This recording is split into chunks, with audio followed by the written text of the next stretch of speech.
मेरठ के चर्चित ललिता गौतम हत्याकांड के पीड़ित परिवार से मिलने जा रहे नगीना सांसद चंद्रशेखर आजाद का शुक्रवार को मुजफ्फरनगर के नगर कोतवाली क्षेत्र स्थित रोहाना टोल प्लाजा पर पुलिस से आमना सामना हो गया। उनके काफिले की कुछ गाड़ियों को पुलिस द्वारा रोके जाने के बाद टोल प्लाजा पर काफी देर तक हाई वोल्टेज ड्रामा, तीखी बहस और समर्थकों की नारेबाजी का माहौल बना रहा। प्रत्यक्षदर्शियों के अनुसार सहारनपुर से मेरठ की ओर जा रहे चंद्रशेखर आजाद के काफिले की मुख्य गाड़ी टोल पार कर गई थी, लेकिन पीछे चल रही कुछ गाड़ियों को पुलिस ने रोक लिया। इनकी जानकारी मिलते ही सांसद अपनी गाड़ी से उतरे और सीधे पुलिस अधिकारियों के पास पहुंचे और रोकने का कारण पूछा। इस दौरान उनकी पुलिस अधिकारियों से तीखी नोकझोंक हुई। घटनास्थल पर मौजूद एक इंस्पेक्टर धर्मवीर सिंह हाथ जोड़कर सांसद से बातचीत करते दिखाई दिए। इस दौरान दोनों के बीच काफी देर तक बातचीत हुई। मौके पर मौजूद समर्थकों ने भी पुलिस कार्रवाई का विरोध करते हुए नारेबाजी की, जिससे कुछ समय के लिए टोल प्लाजा पर तनावपूर्ण स्थिति बन गई।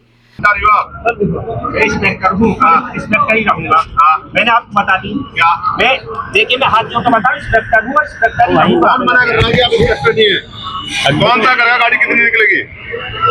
क्या क्यों कर रहे हो? क्यों गाली क्यों दे रहे हो? हमारे अधिकारियों का आदेश है। आपके अधिकारी मालिक नहीं है। हाथ जोड़ रहा हूँ, गाली देने की मुझे आवश्यकता ही नहीं है। हाँ, लोकतंत्र ही है, गाली देकर दिखाओ आप। मुझे आवश्यकता ही नहीं है। बाद में चंद्रशेखर आजाद का काफिला मेरठ के लिए रवाना हो गया।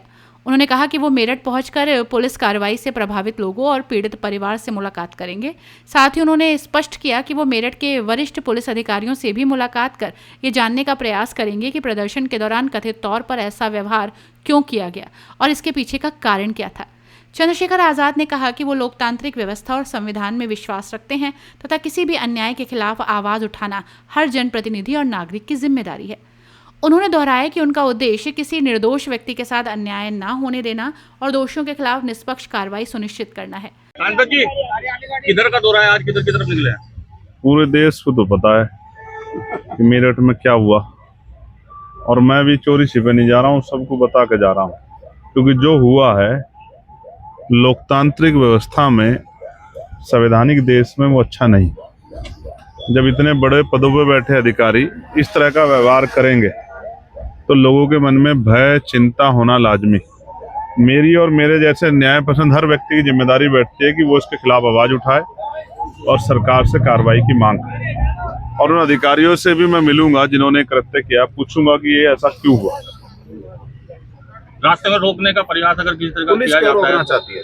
अब ये तो पुलिस से पूछो आप लोग, मुझसे क्यों पूछते हो ये बात? मुझे क्या पता है भाई? मेरा कोई पुलिस का कोई वो थोड़ा ही कि भाई मैं पुलिस का कोई कर्मचारी हूँ या उनका कोई अधिकारी हूँ, ये तो पुलिस बता सकती है।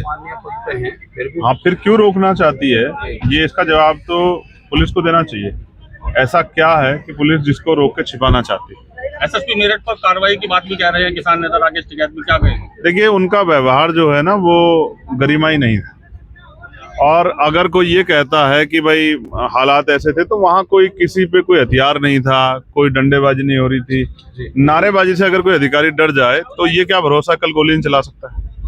इतना इस तरह की कमजोर व्यवहार का अधिकारी तो मैं समझता हूँ कि व्यवस्था में अच्छा नहीं। उनके ऊपर कार्रवाई भी होनी चाहिए जिससे कि और लोगों को सबक मिले किस तरह का व्यवहार नहीं करना है। जिस युवक को कैदी वाली गाड़ी में बिठाया गया तो शायद उसके वहाँ मारपीट की गई, इसके बाद उसने आत्महत्या करने का भी प्रयास किया। नहीं, आत्महत्या विकल्प नहीं है, लड़ना चाहिए, संघर्ष करना चाहिए। कोर्ट खुले हुए हैं, इनसे बड़े अधिकारी हैं, लेकिन आत्महत्या अच्छा कदम नहीं। मैं आत्महत्या का पक्षधर नहीं, मैं आत्महत्या का विरोधी हूँ। एक बार जीवन मिला है, आपको संघर्ष करना चाहिए, आपके खिलाफ अन्याय होकर लड़ना चाहिए। अगर आप ही मर जाओगे तो कौन लड़ेगा? जितने भी साथी वहाँ जिनके साथ अन्याय हुआ, मुझे उनकी पीड़ा है, जिनको जेल भेजा गया है, क्योंकि मैंने महसूस किया कि अधिकारियों की गलती रही है। अगर अधिकारी समय पे जो है परिवार को सुन लेते तो शायद इस तरह की स्थिति नहीं बनती। और ऐसा नहीं कि पहले सड़कें नहीं पे आंदोलन नहीं हुआ, ऐसा कुछ नहीं है, ये हमेशा होता है। मेरठ आप जा रहे हैं, अधिकारियों से मिलेंगे? बिल्कुल मिलूंगा, अधिकारियों से मिलूंगा। मैं एक संवैधानिक पद पर जिम्मेदारी से जो है परिवार से मिलूंगा, उनकी पीड़ा सुनूंगा, अधिकारियों से रखूंगा भी, और किससे रखूंगा? उनसे बड़े अधिकारियों से बात करूंगा। और अगर नहीं रास्ता निकला तो फिर उसके बाद जो है आगे कल की रैली के बाद जो भी संघर्ष होगा उसको करेंगे। एमपी साहब, अगर रास्ते में कहीं भी रोका गया मेरठ जाते हुए, क्यों रोका जाएगा? सवाल ये है ना, हम कोई अपराध करने जा रहे हैं? मैं आपके सामने बात कह रहा हूं, कोई नहीं कह पाएगा। मैं चाहता हूं कोई निर्दोष जेल ना जाए और कोई दोषी बचे ना।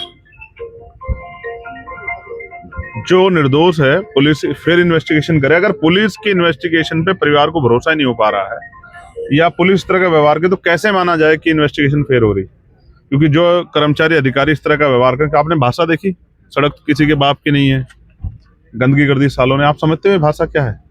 इस भाषा से लोगों के मन में चिंता हुई है कि इतने जिले के सर्वोच्च पद पर बैठा व्यक्ति भी वो किस तरह की व्यवहार, किस तरह भाषा का प्रयोग कर रहा है, ये बड़ी चिंता का सबब है।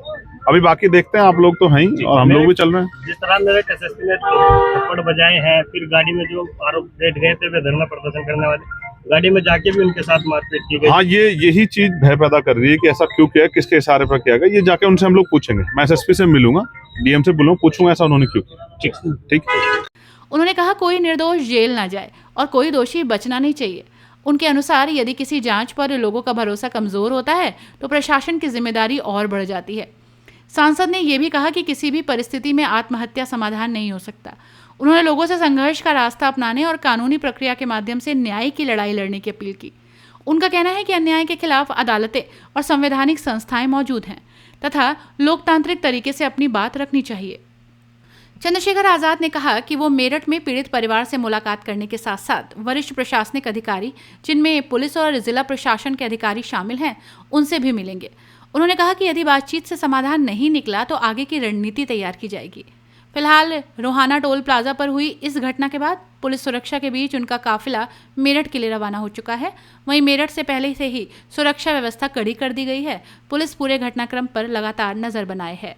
अपनी राय हमें कमेंट में ज़रूर बताएं और ऐसे ही लेटेस्ट अपडेट्स के लिए हमारे चैनल रॉयल बुलेटिन को लाइक, शेयर और सब्सक्राइब करना ना भूलें।